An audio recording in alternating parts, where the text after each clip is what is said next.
Guys, kalian tahu nggak sih, mental health itu penting banget loh. Bukan cuman bisa bikin kita aja yang happy, tapi juga bikin kita lebih siap untuk ngadepin semua permasalahan di hidup. Kalau mental kita sehat, badan kita juga pasti ikut sehat. Jadi, jangan cuman fokus diet atau nge-gym aja. Hati dan pikiran itu juga perlu dirawat loh.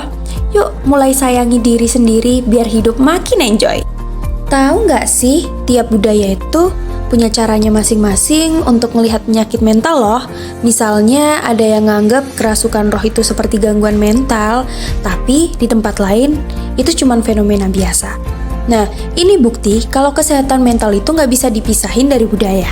Jadi, kalian jangan buru-buru ngejudge ya.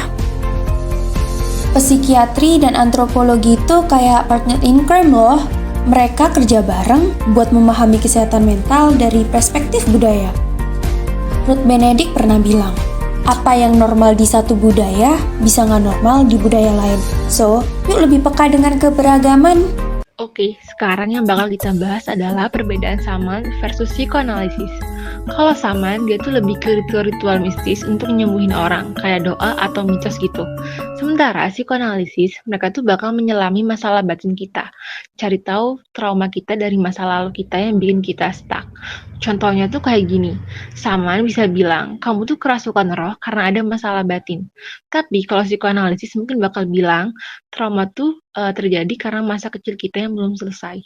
Mereka berdua ini memiliki tujuan yang sama ya guys, yaitu untuk bantu kita berdamai sama diri sendiri.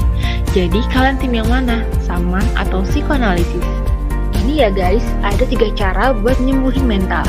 Yang pertama dan paling penting tuh support system. Keluarga atau teman jadi tempat pertama buat curhat dan nyari dukungan. Yang kedua itu profesional. Kalau masalahnya udah berat, perginya itu ke dokter atau psikiater, biar masalahnya bisa ditangani dengan lebih serius. Yang ketiga itu tradisional. Dan yang terakhir, penyembuhan kayak dukun atau ritual adat yang masih dijaga. Nah, tiap budaya itu punya cara yang unik buat sembuhin mental. Kadang malah dicampur yang modern sama tradisional, biar hasilnya lebih maksimal. 6. Mental health di lintas budaya. Guys, kesehatan mental itu nggak cuma soal depresi atau cemas aja, tapi cara orang ngadepinnya itu pasti beda-beda. Coba lihat beberapa negara ini. Uganda, di sana depresi sering dikaitkan dengan terlalu banyak mikir atau masalah spiritual. Di Liberia, banyak orang yang mengalami depresi pasca perang, bahkan ada yang pernah mikir untuk bunuh diri. Sedangkan di suku Kamba dan Hehe, atau di Afrika, mereka menyembuhin gangguan mental itu dengan kombinasi ritual, etnografi di layanan kesehatan mental. Etnografi itu penting buat ngertiin bagaimana tiap budaya punya cara unik untuk ngurus kesehatan mental. Nah, misalnya di Yunani atau Trace, terapi di sana ngajarin pasien buat lebih mandiri lewat perawatan rawat jalan. Sedangkan di Meksiko atau di Oaxaca, di sini ada yang nyebutnya psikosis transkultural atau gangguan khas di budaya mereka. Dan di India, layanan kesehatan mental di sana makin modern, ilmiah, dan gampang diakses. Trauma perang dan healing.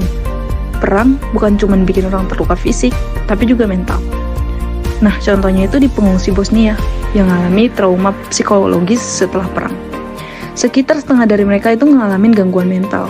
Makanya mereka penting banget buat intervensi kesehatan mental ke orang-orang yang terkena dampak perang. Jadi teman-teman, kesehatan mental itu bukan cuma soal nggak sakit, tapi soal kita bisa hidup bahagia dan produktif. Yuk rawat mental kita mulai dari sekarang. Kalau bukan kita yang peduli, siapa lagi? Nah, berikutnya ada beberapa tips biar mental kita tetap sehat. Yang pertama, kita bisa melakukan meditasi dengan rileks dan fokus, karena meditasi bikin kita lebih tenang. Yang kedua, olahraga itu bisa bikin badan kita fit. Hormon dopamin yang dikeluarin dari olahraga bikin kita bahagia. Lalu, yang ketiga, makan makanan yang sehat. Karena nutrisi otak itu penting banget loh. Dan yang terakhir, jangan takut buat curhat ke ahlinya ya.